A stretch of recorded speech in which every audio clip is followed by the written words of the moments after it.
ఈరోజు ఇండియన్ ఎకానమీలోని ఒక important topic national income గురించి ఇప్పుడు మనం తెలుసుకుందాం. Hi, this is Narendra. Welcome to Bharat info. ఇక్కడ ఉన్న ఇద్దరు సురేష్ ఇంకా నరేష్. సురేష్ ఇన్కమ్ నెలకి 30,000 రూపాయలు, ఇంకా నరేష్ ఇన్కమ్ నెలకి 2 లక్షల రూపాయలు. ఇప్పుడు నేను మిమ్మల్ని ఇలా అడిగితే ఒక ఫైనాన్షియల్ ఇయర్లో ఎవరు ఎక్కువగా సంపాదిస్తున్నారు అని, నరేష్ ఇన్కమే ఏ ఫైనాన్షియల్ ఇయర్లో అయినా సురేష్ కంటే ఎక్కువ అని చెప్తారు. ఎందుకంటే నరేష్ ఇన్కమ్ 2 లక్షలు నెలకి, ఇది సురేష్ కంటే చాలా ఎక్కువ. సో ఏ విధంగా అయితే ఇండివిజువల్స్ కి ఇన్కమ్ ఉంటుందో అదే విధంగా దేశాలకి కూడా ఇన్కమ్ ఉంటుంది. దానినే నేషనల్ ఇన్కమ్ అంటే జాతీయ ఆదాయం అని అంటారు. ఈ నేషనల్ ఇన్కమ్ ని మెజర్ చేయడానికి చాలా రకాలు ఉన్నవి. వాటిలో ముఖ్యంగా ఉండే 4 విధానాలు జీడిపి, ఎన్డిపి, జిఎన్పి ఇంకా ఎన్ఎన్పి. వీటన్నింటిలోనూ నేషనల్ ఇన్కమ్ ని మెజర్ చేయడానికి జీడిపిని అన్నింటికంటే స్టేబుల్ విధానంగా గుర్తిస్తారు. ఇది ఎందుకో మనం వచ్చే వీడియోలలో తెలుసుకుందాం. ప్రస్తుతానికి జీడిపి, ఎన్డిపి, జిఎన్పి ఇంకా ఎన్ఎన్పి అంటే ఏంటో తెలుసుకుందాం పదండి. జీడిపి. జీడిపి అంటే గ్రాస్ డొమెస్టిక్ ప్రొడక్ట్. దీనిని తెలుగులో స్థూల దేశీయోత్పత్తి అని అంటారు. ఎన్డిపి అంటే నెట్ డొమెస్టిక్ ప్రొడక్ట్, నికర దేశీయోత్పత్తి. జిఎన్పి అంటే గ్రాస్ నేషనల్ ప్రొడక్ట్, అంటే స్థూల జాతీయోత్పత్తి. ఎన్ఎన్పి అంటే నెట్ నేషనల్ ప్రొడక్ట్, దీనిని తెలుగులో నికర జాతీయోత్పత్తి అని అంటారు. వీటన్నిటిలో మనం ఒకటి కామన్ గా గుర్తించవచ్చు, అదే ప్రొడక్ట్. ప్రొడక్ట్ అంటే తెలుగులో ఉత్పత్తి అని అర్థం. ఇప్పుడు మనం ప్రొడక్ట్ అంటే ఏమిటో కొంచెం వివరంగా తెలుసుకుందాం. మనం ఇంట్లోకి కొనుక్కొని వచ్చే ఒక టమాటో కచప్ లేదా సాస్ అనేది కూడా ఒక ప్రొడక్ట్నే. ఎందుకంటే దీనిని ఒక కంపెనీ తయారు చేస్తే మనం కొనుక్కున్నాం కాబట్టి. అలానే మనం ఉండే ఒక ఫ్లాట్ కూడా ఒక ప్రొడక్టే. ఎందుకంటే ఇది ఒక కంపెనీ కన్స్ట్రక్ట్ చేస్తే మనము కొన్నాము. అలానే ఇంట్లో ఉండే టీవీ, ల్యాప్టాప్ కూడా ఒక ప్రొడక్ట్నే. ఎందుకంటే వీటిని వేరే కంపెనీలు తయారు చేశాయి. ఇవన్నీ ఫిజికల్ ప్రొడక్ట్స్.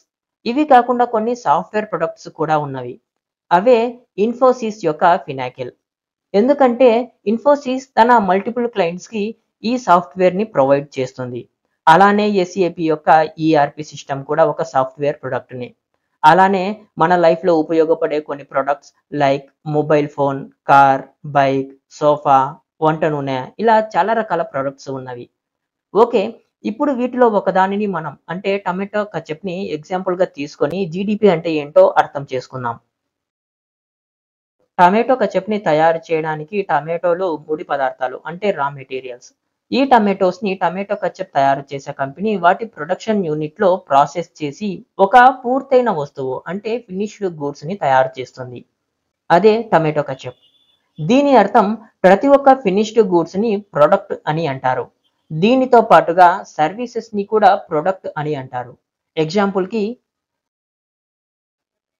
మీరు ఇక్కడ ఒకటి గమనించవచ్చు. ఐసిఐసిఐ బ్యాంక్ తన వెబ్సైట్ లో అకౌంట్స్ ఇంకా డిపాజిట్ టైప్స్, ఇన్సూరెన్స్ ప్లాన్స్, వీటితో పాటు చాలా రకాల లోన్స్ ని ప్రొడక్ట్ లిస్టులో ఉంచింది. ఇవి బేసిక్ గా సర్వీసెస్, కానీ వాటిని ప్రొడక్ట్ లిస్టులో ఉంచింది. సో దీని అర్థం బ్యాంకింగ్, ఇన్సూరెన్స్, షిప్పింగ్ లాంటి సర్వీసెస్ ని మనం ప్రొడక్ట్ కేటగిరీలో ఉంచవచ్చు. సో దీనిని బట్టి మనం అర్థం చేసుకోవచ్చు గూడ్స్ అండ్ సర్వీసెస్ ని ప్రొడక్ట్స్ అని అంటారు అని. ప్రతి ఒక్క గూడ్స్ అండ్ సర్వీసెస్ కి ఒక నిర్ణయించిన ధర ఉంటుంది. ఒకవేళ మనం కచప్ ని కొనాలి అంటే దానికి నిర్ణయించిన ధరని మనము పే చేసి కొనాల్సి ఉంటుంది. అదే విధంగా మనం ఏదైనా సర్వీసెస్ ని ఉపయోగించుకోవాలి అంటే దానికి సంబంధించిన అమౌంట్ ని పే చేయాల్సి ఉంటుంది, ఉచిత సర్వీసెస్ ని మినహాయించి. ఇక మన దేశంలోని జియోగ్రాఫికల్ బౌండరీలో ఇలాంటి చాలా రకాల గూడ్స్ అండ్ సర్వీసెస్ ప్రతి సంవత్సరం ప్రొడ్యూస్ అవుతా ఉంటాయి. ఒకవేళ మనం ఒక ఫైనాన్షియల్ ఇయర్ లో ఉత్పత్తి అయిన టోటల్ గూడ్స్ యొక్క మొత్తం విలువ తీసుకున్నట్లు అవుతే, అలానే అదే ఫైనాన్షియల్ ఇయర్ లో ఉత్పత్తి అయిన టోటల్ సర్వీసెస్ యొక్క మొత్తం విలువను తీసుకొని యాడ్ చేసినట్లు అవుతే వచ్చిన వాల్యూనే జీడిపి, గ్రాస్ డొమెస్టిక్ ప్రొడక్ట్, స్థూల జాతీయోత్పత్తి అవుతుంది. ఇక్కడ గ్రాస్ అంటే అర్థం టోటల్ అని. ఇక డొమెస్టిక్ అని ఎందుకు అంటారు అంటే మనం ఇక్కడే దేశం యొక్క జియోగ్రాఫికల్ బౌండరీలో ప్రొడ్యూస్ అయ్యే వాటి గురించి మాట్లాడుతున్నాం కాబట్టి. లేదా జీడిపి కేవలం ఇలాంటి గూడ్స్ అండ్ సర్వీసెస్ నే కన్సిడర్ చేస్తుంది, ఏదైతే దేశం యొక్క జియోగ్రాఫికల్ బౌండరీలో ఉత్పత్తి అయ్యేవి. అంటే ఏవైతే భారతీయ కంపెనీలు భారతదేశంలో ఉండి గూడ్స్ అండ్ సర్వీసెస్ ని ప్రొడ్యూస్ చేస్తున్నాయో వాటి యొక్క మొత్తం గూడ్స్ అండ్ సర్వీసెస్ ని జీడిపి యొక్క క్యాలిక్యులేషన్ లోకి కన్సిడర్ అవుతాయి. అలానే వీటికి తోడుగా ఏవైతే విదేశాల యొక్క కంపెనీలు భారతదేశంలో వాటి యొక్క ప్లాంట్స్ ని స్థాపించి వాటి యొక్క గూడ్స్ అండ్ సర్వీసెస్ ని భారతదేశంలో ఉత్పత్తి చేస్తాయో వాటి మొత్తం గూడ్స్ ఇంకా సర్వీసెస్ వాల్యూ కూడా జీడిపిలో కన్సిడర్ అవుతుంది. ఇప్పుడు జీడిపికి సంబంధించిన మరికొన్ని కాన్సెప్ట్స్ చూద్దాం పదండి. మనం ఆల్రెడీ 2 పాయింట్స్ కవర్ చేశాము. అక్కడ మనం చెప్పుకున్నాం ఇండియన్ కంపెనీ అయినా లేక ఫారెన్ కంపెనీ అయినా ఇండియాలో ఉండి గూడ్స్ అండ్ సర్వీసెస్ ని ప్రొడ్యూస్ చేస్తున్నాయో ఆ గూడ్స్ అండ్ సర్వీసెస్ జీడిపి యొక్క క్యాలిక్యులేషన్ లో పార్ట్ అవుతాయి అని. ఇప్పుడు జీడిపి యొక్క థర్డ్ కాన్సెప్ట్ చూద్దాము. దీనిని మనం ఒక టీ తయారు చేసే కంపెనీతో అర్థం చేసుకున్నాము. ఇక్కడ మనం చూస్తున్నాము టాటా యొక్క ఒక టీ కంపెనీని. ఇది టీ పొడిని తయారు చేస్తుంది. ఈ కంపెనీ ఒక ఫైనాన్షియల్ ఇయర్ లో 100 టీ ప్యాకెట్స్ ను తయారు చేసింది అనుకుందాము. ప్రతి ఒక్క టీ ప్యాకెట్ ఖరీదు 10 రూపాయలు. ఈ ఫైనాన్షియల్ ఇయర్ లో టాటా తయారు చేసిన 100 టీ ప్యాకెట్స్లలో 80 మాత్రమే మార్కెట్లో అమ్మింది. ఇంకా 12 గోడౌన్ లో ఉన్నవి. మిగిలిన 8 ప్యాకెట్స్ ఆ కంపెనీ ఓనర్ ఇంట్లోకి వాడుకోవడానికి ఉంచుకున్నాడు అనుకుందాము. ఇక్కడ ఉన్న ఎగ్జాంపుల్లో 80 టీ ప్యాకెట్స్ ఏవైతే మార్కెట్లో అమ్మారో కేవలం ఇవి మాత్రమే జీడిపిలో కంట్రిబ్యూషన్ చేస్తాయి. అంటే టాటా టీ కంపెనీ 80 ఇంటూ 10 800 రూపాయలు జీడిపిలో కంట్రిబ్యూషన్ చేసింది అని అర్థం. ఇక మిగిలిన 12 ప్యాకెట్స్ ఏవైతే గోడౌన్లో ఉన్నావో అవి జీడిపిలో యాడ్ అవ్వవు. ఎందుకంటే వాటిని ఎవరు కొనలేదు కాబట్టి. వీటితో పాటు ఈ కంపెనీ ఓనర్ తన ఇంట్లోకి తాగడానికి ఉంచుకున్న 8 ప్యాకెట్లు కూడా జీడిపిలో యాడ్ అవ్వవు. ఎందుకంటే జీడిపిలో కేవలం ఇలాంటి గూడ్స్ అండ్ సర్వీసెస్ మాత్రమే కన్సిడర్ చేస్తారు. ఏవైతే మనీ ట్రాన్సాక్షన్ జరిగిందో వాటిని మాత్రమే. ఇదే జీడిపి యొక్క థర్డ్ కాన్సెప్ట్. ఇప్పుడు చూద్దాం జీడిపి యొక్క ఫోర్త్ కాన్సెప్ట్. ఇక్కడ మనం ఎగ్జాంపుల్ గా తీసుకుంటున్నాము ఒక స్టీల్ కంపెనీని, టాటా స్టీల్. ఈ కంపెనీ స్టీల్ ని ప్రొడ్యూస్ చేస్తుంది. మీకు తెలిసే ఉంటుంది చాలా కంపెనీస్ కి స్టీల్ అనేది ఒక రా మెటీరియల్ అంటే ముడి పదార్థం.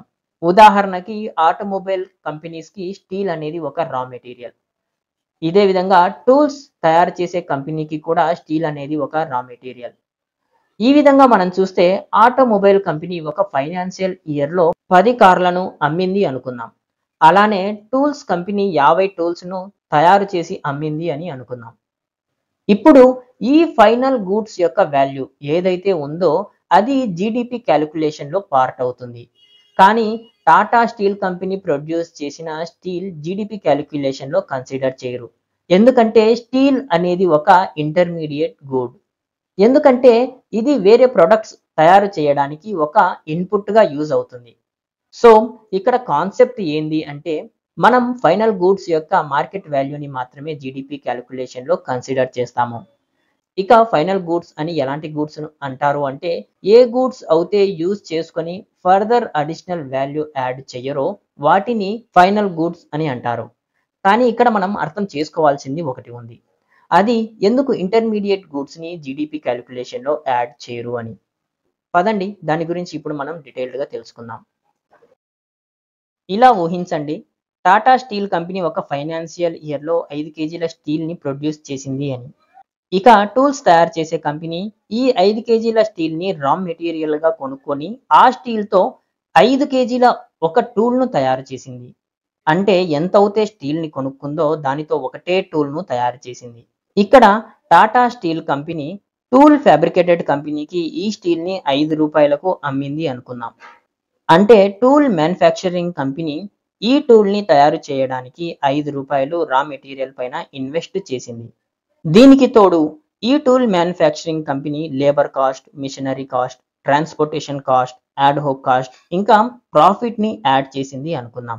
ఉదాహరణకు 10 రూపాయలు యాడ్ చేసింది అనుకుందాం. దీనిలో టూల్ ఫ్యాబ్రికేటెడ్ కంపెనీ తన ప్రాఫిట్ ని కూడా యాడ్ చేసింది. సో టోటల్ గా ఈ టూల్ యొక్క కాస్ట్ 15 రూపాయలు అయ్యింది. అంటే మార్కెట్లో ఈ టూల్ ఫ్యాబ్రికేటెడ్ కంపెనీ ఈ టూల్ ని 15 రూపాయలకు అమ్ముతుంది. సో ఇక్కడ మనం చూడవచ్చు స్టీల్ యొక్క వాల్యూని tool fabricated company already tool యొక్క ప్రైస్ లో ఇంక్లూడ్ చేసి అమ్మింది. ఇలా ప్రతి కంపెనీ చేస్తుంది. ఎప్పుడైతే అవి ఇంటర్మీడియట్ గూడ్స్ కొంటాయో వాటిని రా మెటీరియల్‌గా కన్సిడర్ చేస్తాయి. అందుకే టూల్ యొక్క మార్కెట్ వాల్యూ జీడీపీలో యాడ్ చేయబడుతుంది. ఇంటర్మీడియట్ గూడ్స్ యొక్క వాల్యూని జీడీపీలో యాడ్ చేయరు. ఎందుకంటే ఒకవేళ జీడీపీలో టూల్ యొక్క ఫైనల్ వాల్యూతో పాటుగా స్టీల్ యొక్క వాల్యూని యాడ్ చేస్తే అది డబుల్ కౌంటింగ్ అవుతుంది. అది జీడీపీ యొక్క రాంగ్ వాల్యూని ఇస్తుంది. సో దీనికోసమే మనం ఫైనల్ గూడ్స్ యొక్క వాల్యూని జీడీపీలో యాడ్ చేస్తాము. ఇంటర్మీడియట్ గూడ్స్ యొక్క వాల్యూని కాదు. ఓకే, ఇప్పుడు మనం జీడీపీ యొక్క ఇంకొక కాన్సెప్ట్‌ని చూద్దాం పదండి. ఒకవేళ మీరు మీ పాత ల్యాప్‌టాప్‌ని ఓఎల్ఎక్స్‌లో లేక నార్మల్‌గా కానీ ఒక వ్యక్తికి ఆ ల్యాప్‌టాప్‌ని కొనుక్కున్న సంవత్సరంలోనో లేకపోతే మరుసటి సంవత్సరాలలోనో అమ్మేశారు అని అనుకోండి.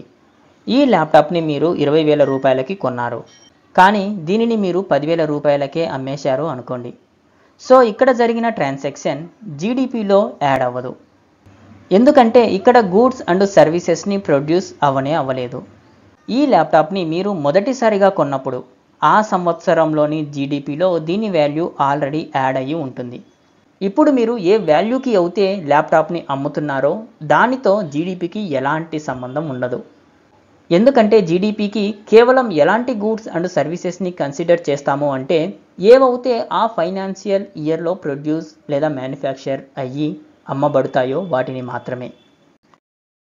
మీరు ఇప్పుడు ఇలా ఊహించండి, ఒక షాప్ కీపర్ ఒక ల్యాప్టాప్ కంపెనీ నుంచి 20,000 రూపాయలకు కొనుక్కొని మీకు 25,000 రూపాయలకు అమ్మేశాడు అనుకుందాం. ఈ ట్రాన్సాక్షన్ జీడీపీలో యాడ్ అవుతుందా లేదా అన్నది నాకు కామెంట్ బాక్స్లో సమాధానం చెప్పండి. మీకు ఏది సరైనది అనిపిస్తే దాని గురించి డిస్కస్ చేయండి. ఈ విధంగా మనం నాలెడ్జ్ని డైజెస్ట్ చేసుకోవచ్చు. దీనినే కన్సాలిడేషన్ అని అంటారు. నేను దీని గురించి నెక్స్ట్ వచ్చే వీడియోలో క్లియర్గా వివరిస్తాను. ఇదే మన జీడీపీలోని 6th కాన్సెప్ట్. సో మీకు ఈ వీడియోలో జీడీపీ గురించి ఒక బేసిక్ ఐడియా వచ్చింది అని అనుకుంటున్నాను. కానీ ఇక్కడ ఆలోచించాల్సింది దేశంలో ప్రొడ్యూస్ అయ్యే ప్రతి గూడ్స్ అండ్ సర్వీస్ డేటాని క్యాలిక్యులేట్ చేసే పని ఏ ఆర్గనైజేషన్ చేస్తూ ఉందని. దీనికి ఆన్సర్ సిఎస్ఓ అంటే సెంట్రల్ స్టాటిస్టిక్స్ ఆఫీస్. ఇది ministry of statistics and programme implementation కిందకి వస్తుంది. ప్రస్తుతం దీనికి హెడ్గా శ్రీ నరేంద్ర మోడీ గారు వ్యవహరిస్తూ ఉన్నారు. ఈరోజు జీడీపీ గురించి చాలా కాన్సెప్ట్స్ మనం చూసాము. దీని అర్థం పూర్తిగా తెలుసుకున్నాం అని కాదు. నెక్స్ట్ వచ్చే వీడియోలో మనం మిగిలిన కాన్సెప్ట్స్ గురించి తెలుసుకుందాం. Thank you for watching Bharat info. జై హింద్.